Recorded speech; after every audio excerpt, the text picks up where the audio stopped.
Olá, seja bem-vindo ao Ponto de Equilíbrio. Eu sou o Léo Murata. Eu sei que eu passei algumas semanas sem postar vídeos, mas eu estou aqui hoje para te dizer, não se preocupe.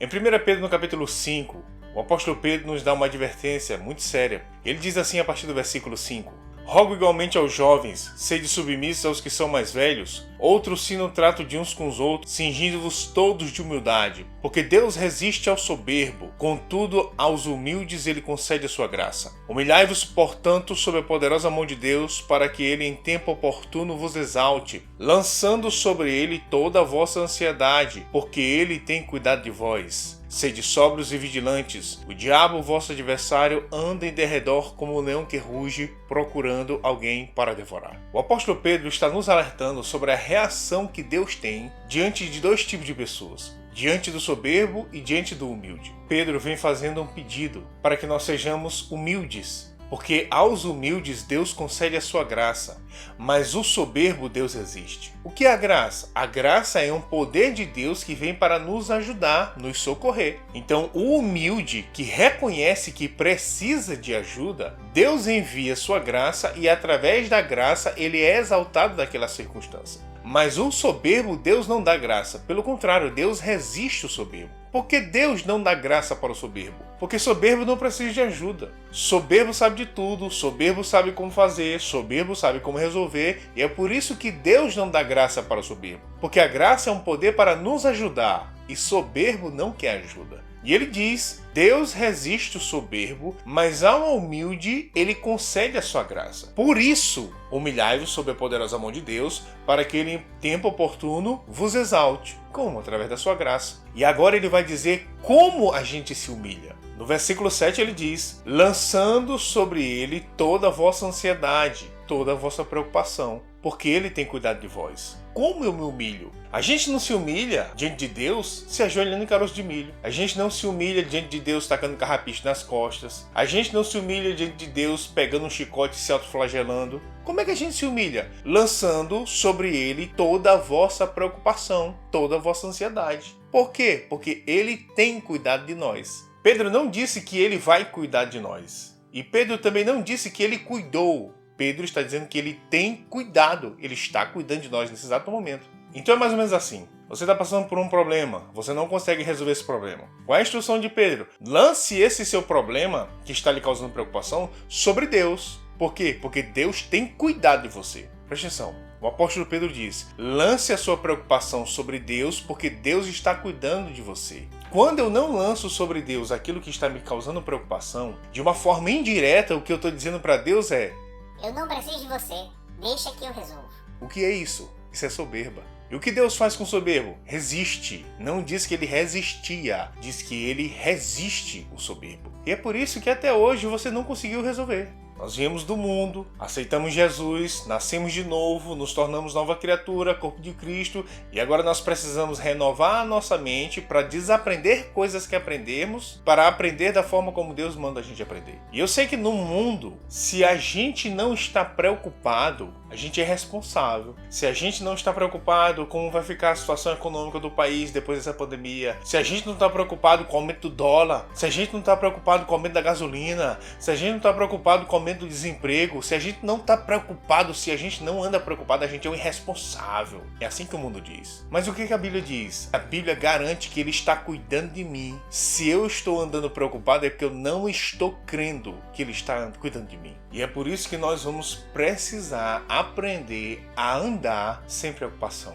No versículo 8, Pedro diz: sede sóbrios e vigilantes. O diabo, vosso adversário, anda em derredor como um leão que ruge, buscando a quem possa devorar. Ele está em derredor, buscando a quem possa devorar. Tem gente que ele pode e tem gente que ele não pode. Muitas vezes as pessoas usam esse texto para falar a respeito da batalha espiritual, mas Pedro não mudou de assunto. Ele ainda está falando sobre Deus resistir o soberbo e ao humilde conceder sua graça. E logo após ele falar: lance sobre Deus toda a vossa preocupação, porque ele tem cuidado de vós, ele faz um alerta: sede sóbrios e vigilantes, porque o diabo anda ao derredor como um leão que ruge, buscando a quem possa devorar. Nesse contexto que Pedro está falando, quem é que Satanás pode devorar?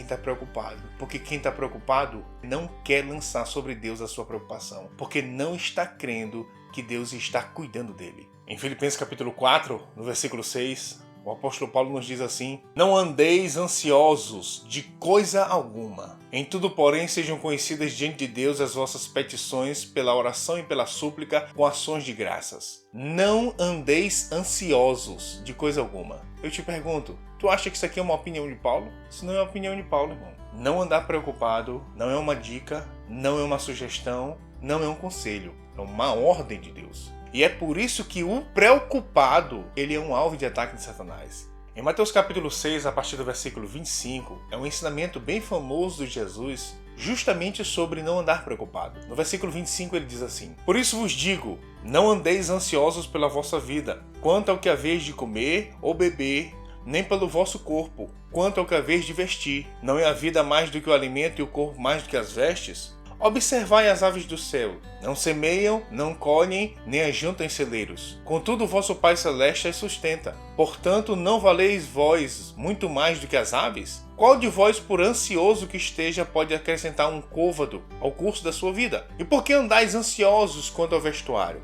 Considerai como crescem os lírios do campo. Eles não trabalham, nem fiam. Eu, contudo, vos afirmo que nem Salomão, em toda a sua glória, se vestiu como qualquer deles. Ora, se Deus veste assim a erva do campo, que hoje existe e amanhã é lançada no forno, quanto mais a vós outros, homens de pequena fé. Portanto, não vos inquieteis, dizendo: que comeremos, que beberemos, ou com quem nos vestiremos. Então, nesse texto, Jesus está ensinando aos seus discípulos sobre não andar preocupado, não andar ansioso. E o contexto é preocupado com coisas concernentes à vida. O que beber, o que comer, o que vestir. E o texto diz: o Pai sabe que vocês precisam de todas essas coisas. Agora repare o que ele diz no versículo 31. Portanto, não vos inquieteis dizendo: o que comeremos, o que beberemos, ou com que nos vestiremos. É assim que a pessoa fica preocupada. Ela ocupa a mente com aquilo e fala sobre aquilo. Portanto, não vos inquieteis dizendo. Por que ela diz sobre o que comer, o que beber e o que vestir?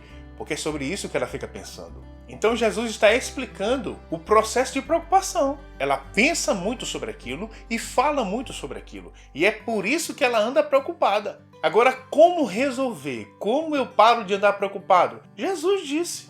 Preste atenção no que ele diz no versículo 26. Observai as aves do céu. Não semeia, não colhem, nem ajuntam em celeiros. Contudo, o vosso Pai Celeste as sustenta. O que os discípulos de Jesus nesse momento estão olhando, pensando e falando? O que vamos comer, o que vamos beber e o que vamos vestir. Qual é a saída de Jesus? Observai as aves do céu. Elas não colhem, não semeiam, nem ajuntam, mas o Pai Celeste as sustenta. O que Jesus está fazendo com eles? Jesus está mandando eles pararem de focar na necessidade e focar no fato de que Deus sustenta aqueles passarinhos. Porque se eu ficar focando na necessidade, é sobre isso que eu vou pensar e é sobre isso que eu vou falar. Mas se eu ficar focando em como Deus sustenta um passarinho, eu vou ficar meditando que eu valho mais que um passarinho e eu vou ficar falando que Deus vai me sustentar. Se ele sustenta o passarinho, não vai me sustentar eu que sou filho. No versículo 28 ele vai dizer a mesma coisa. Considerai como crescem os lírios do campo. Eles não trabalham nem fiam.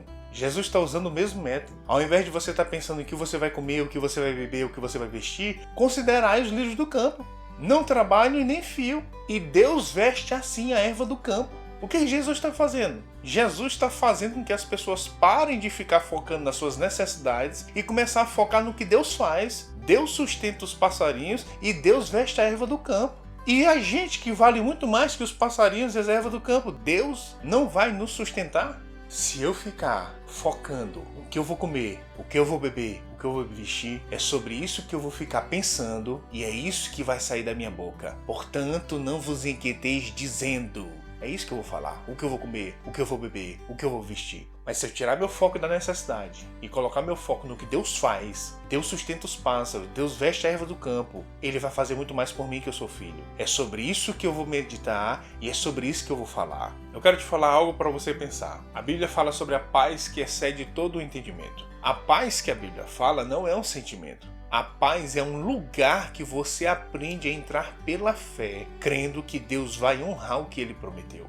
Você só vai conseguir andar em paz, sem preocupação, sem inquietação, se você tirar o foco daquilo que você está necessitando e colocar um foco no que Deus faz. Seja abençoado com a prática dessa palavra, fique na paz, ande em tranquilidade, porque Deus trabalha por aqueles que nele esperam. Até o próximo vídeo. Como é que se resiste firme na fé? Paulo disse: tomai toda a armadura de Deus para que possais resistir no dia mau. Ele relata sobre 6 itens que fazem parte dessa armadura. Se você prestar atenção, desses 6 itens, 5 são para a defesa. Agora não adianta nós ficarmos apenas nos defendendo, porque Satanás nunca cansa de bater.